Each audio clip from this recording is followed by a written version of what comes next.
সারা বাংলাদেশ একটা বড় পরিবার। এই পরিবার আমরা একসঙ্গে চলতে চাই এবং আমাদের মধ্যে দ্বিধা দ্বন্দ্ব যা কিছু থেকে সরিয়ে ফেলতে চাই। যারা বিপথে গেছে তাদেরকে পথে আনতে চাই, যাতে করে একসঙ্গে আমরা কাজ করতে পারি।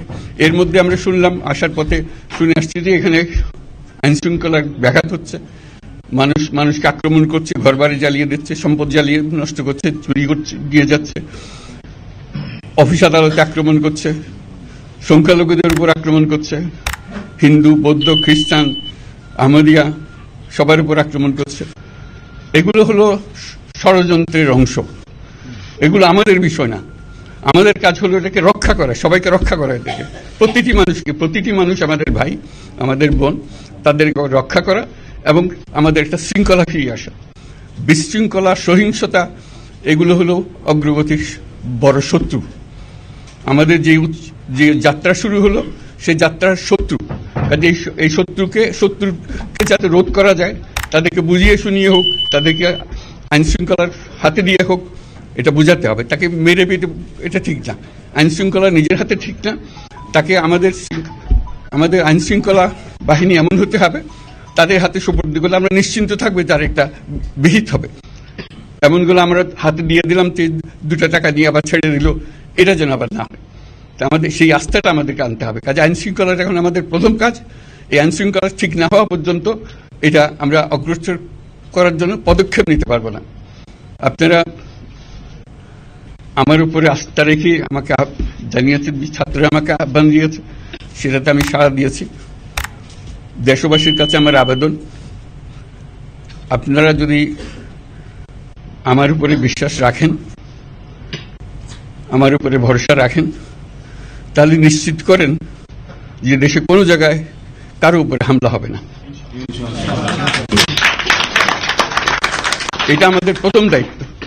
এটা যদি আমি করতে না পারি, এটা আমার কথা যদি না শুনেন আপনারা, তাহলে আমার প্রয়োজন এখানে নাই। আমাকে বিদায় দেন, আমি আমার কাজে থাকি, সেখানে আমি ব্যস্ত থাকি। যদি আমাকে প্রয়োজন মনে করেন, তাহলে আমাকে প্রয়োজন মনে করলে আমাদেরকে দেখাতে হবে যে আমার কথা আপনারা শোনেন। আমার কথা না শুনলে আমার কোনো প্রয়োজন নাই। আমার প্রথম কথা হলো, আপনারা বিশৃঙ্খলা থেকে দেশকে রক্ষা করেন, আপনারা সহিংসতা থেকে দেশকে রক্ষা করেন, যাতে আমরা যা আমাদের ছাত্ররা আমাদেরকে পথ দেখায়, সেই পথে আমরা এগিয়ে যেতে পারি। এটা একটা খুব সুন্দর দেশ হতে পারে। বাংলাদেশ একটা খুব সুন্দর দেশের সম্ভাবনাময় দেশ। কাজে এই সম্ভাবনাগুলোকে আমরা নষ্ট করে দিয়েছি। এখন আবার সেই বীজতলা আবার তৈরি করতে হবে, আবার আমাদেরকে জেগে উঠতে হবে। তারাই এই বীজতলা তৈরি করবে, তাদের হাত দিয়েই হবে এবং তাদের দিকে আমরা তাকাবো এবং আমরা তাদের নির্দেশ মতে আমরা অগ্রসর হব।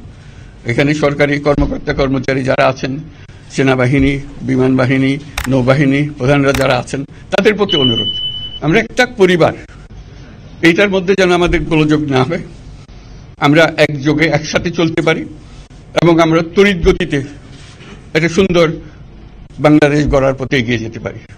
সেটাই আমার কামনা। আপনাদের সবার কাছে আবেদন, আমাদেরকে সেই সুযোগ দেন, আমরা সেই পথে আমরা যেন অগ্রসর হয়ে নিজে প্রশান্তি পাই। পৃথিবীর সবাই আগ্রহ করে তাকিয়ে আছে আমাদের দিকে। এখানে যখন ছাত্ররা রাস্তায় নেমেছে, পৃথিবীর সব জায়গা থেকে অভিনন্দন এসছে, যে তারা অবাক হয়ে গেছে। আমাদের তো গা শিউরে উঠেছে, প্রতিদিন যা হয়েছে অবিশ্বাস্য কাণ্ড। তাদেরও এটা স্পর্শ করেছে, তাদের তরুণরাও জেগে উঠছে আমাদের ছেলে মেয়েদের এই অভিজ্ঞতা থেকে, তাদের এই সংবাদ থেকে তারাও চোখ জেগে উঠেছে আমরা কি করতে পারি। কাজে আমাদের কাজ হবে এগুলো সম্পূর্ণ করা। আমরা আজকে থেকে শুরু করলাম, যেটা আশা করি আমরা দ্রুত গতিতে এগিয়ে যেতে পারবো। সবাইকে ধন্যবাদ।